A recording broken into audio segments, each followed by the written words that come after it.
Hello, and welcome back to the White People podcast. I'm ZM, and it's Sunday, the 12th of July, 2026. Apologies, this is going up so late in the day. I was screaming my head off last night, and I was waiting for my voice to sound normal and not like Harry Kane in that post match interview after the Mexico game. If you don't know, the White Cube is a website that I run with my friend and collaborator Gabrielle de la Puente. Gab is based up in Liverpool. I am based in London. In between these two cities, we take turns to write about art, exhibitions, culture at large, whatever takes our fancy on any given Sunday. We put the text versions of those texts on the whitepube.com or .co.uk. And then this podcast feed is where we put the audio versions so you can listen to us, the writers, read our own words in our own voices. And that is the intro spiel. I will also say that we've been off for the past 2 weeks for our birthdays. Woo, woo, woo, happy birthday, woo, to us. But for my birthday week, I was in Brussels for a couple of days, with my mum and my sister. Very cute. And I've written something off the back of that, and I wrote it in one day, in one afternoon, basically. And so I'm not entirely sure what it is yet. I haven't had time to kind of gauge it in that sense. So we're just gonna hold it lightly. We're gonna treat it with kindness. I'm gonna treat it with kindness and generosity, and not think too much about. You know what I mean. I've got time to think about what it is and what it does, and I'm just gonna. I have to write something, and it's an exercise in that way. So let's see. I will read it now. Okay, and then I will, after reading it, give you some emojis to comment on the Instagram post, because that is a nice way that if you stay tuned to the end, it gives us a sense of not just throwing the words into the void. We're not just shitting things out into the world. We have a sense that someone somewhere is listening. And that can be quite comforting for us. But yeah, okay. I will read now. I'm half snoozing against the glass of the train window as it cuts through the flat expanse of the lowlands. Fields all green and yellow in the heat of summer. The sky is white and bruisey with clouds. It is so early in the morning. My heavy eyelids, I can see all the way out as the fields disappear into the grey horizon. Just saying I'm an art critic feels like I am being too vague.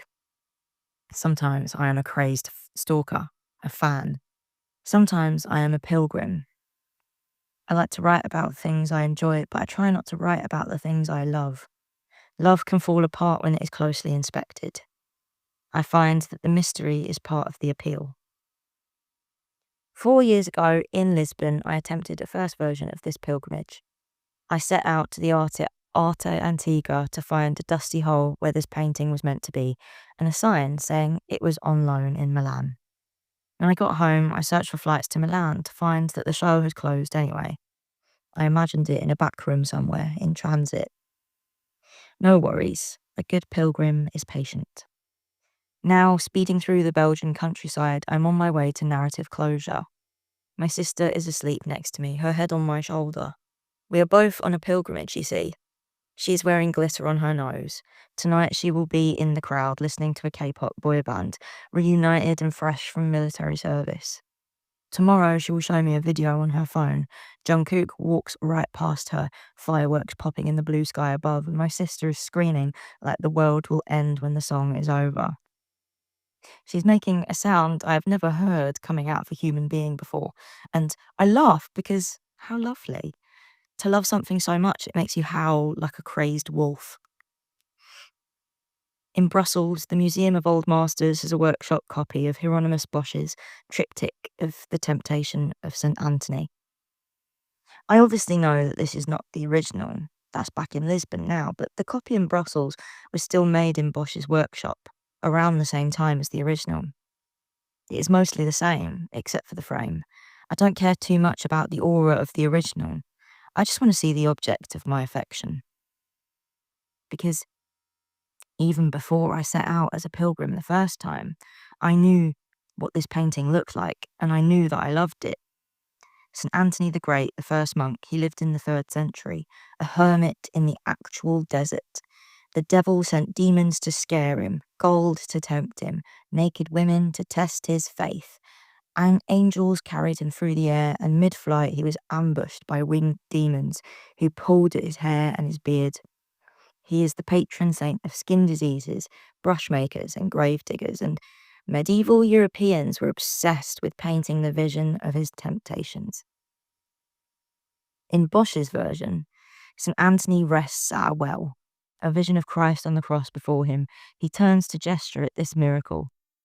Hell's creatures spill out around him, in chaos and fully fledged nightmarish form. A tiny capuchin monkey riding a fish in armour, a rat in a robe holding an owl, a man that is also an upright rat is playing a lute, a devil with hooves and a face like a donkey playing the harp, a parrot playing cards, a tiny grey imp wielding a sword bursting out of a giant tomato, a toad with a man's face, a tree in a bowler hat, a creature that is a whitehead on legs with wings and fangs, a priest wearing pink robes gestures to a man with a tankard for a head, birds that are boats skim through the waves of the sky, the flat fields of the lowlands behind them, the village is also on fire. Also, all of this is happening in what looks like a ruined tower. There's a bridge behind, disappearing into a bulbous building where people are, if I squint, I think they're fucking. On the right panel, a couple ride a flying fish through the sky. A naked woman peeps through a curtain at St. Anthony, who is reading a book and turning his head away. On the left, a crowd of robed devilish creatures hold up a single fried egg. A gnome with a hat bends over and shits out a branch. A fish in a shell. A man slips under the grass and raises a hill. All as St. Anthony limps along the road held up by a group of monks and men. I don't want to say what I love about the painting, why I love it. It's not that my love is fragile. It's that love is full of secrets. Love is exactly as Lauren Berlant said, it changes without guarantees. Love is throwing yourself into relationality without fully knowing what's on the other side. I think the secrets are the point. Sometimes writing makes sense of things. It fixes things down or slows it for long enough that I can pair the feelings up with words, and in order to do that, I have to in some way bring it to a point of rationality. But I can't love something rationally. Secrets are irrational. Mystery is irrational. Love is irrational. And if I think long and hard, I can formulate a question. Is there a form of writing that doesn't rationalize? An irrational voice that's capable of transmitting the energy of dreams and visions and nightmares, of love that throws itself without knowing. I have this dream. I wake up from a dream, my eyes are still closed and I am snoozing. Little creatures the size of tube mice, black and sinewy, roam over the bed around me. I can feel the movement of their skittering legs. They have long roving antennae that twitch as they commune with each other. They plod up from my feet to my face, and I wake up in the dream, scream, then wake up in real life. Sometimes I'm screaming, sometimes not. This is more like a dream suffix. I have other actual dreams that I wake up from into that one, and it acts like an interstitial jump scare. A jolt upright to make sure I'm paying attention. I wake up screaming or not. It is only a fear of bugs. One night I was actually woken up by an actual real-life bug crawling over my face, roaming in and out of my right nostril. I screamed, sat up, looked down at my pillow in the dark and saw a black blob gliding across my pillow. I dream of interstitial bugs whenever I sleep with the window open. It is interesting that this is what my brain does with the memory. I don't understand how or why, I cannot control it, but it has made the horror into a kind of magic.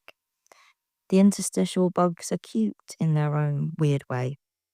They scare me awake, but I laugh myself back to sleep. They leave sooty footprints all over my sheets. I feel the vibrations of them and wonder what they are saying, to each other or to me. I am a pilgrim on a pilgrimage to a painting. My sister is a pilgrim on a pilgrimage to a concert. When she gets out the other side, she will have a new tour hoodie and loads of photo cards and a bracelet that a girl in the crowd gave to her because her kind of pilgrims make little gifts for each other. Back in medieval times, a pilgrim on the Camino would get a scallop shell pin to identify themselves as a pilgrim. They'd get a metal token or a prayer stone or little coins. Maybe the monasteries and churches they passed along the way would stamp their little pilgrim booklet. I wish painting pilgrims got little badges to demonstrate the efforts and lengths they had been to, a token of their affection. Tonight, when I get to the Old Masters Museum, I will just have to buy a postcard, a Christmas ornament, if I'm lucky. I worry sometimes about what I would do if God turned out to be real. If I had died and woke up to trumpets on the Day of Judgment. I'm meant to be Muslim, but I have a strange way of going about it, not least of all in my love for the graven image. What would I even say if an all-powerful creator asked me why I went on pilgrimages to go see paintings instead of going to Mecca? I like to think he wouldn't mind too much, that he'd understand. I like to think the mystery and secrets of love are the mysteries and secrets of faith. The most interesting questions don't have easy answers, and I really believe that it is more interesting to not know. And that is the text. Thank you very much for listening, and then let me open up the little emoji panel. Please for my emoji, can I have, you know, the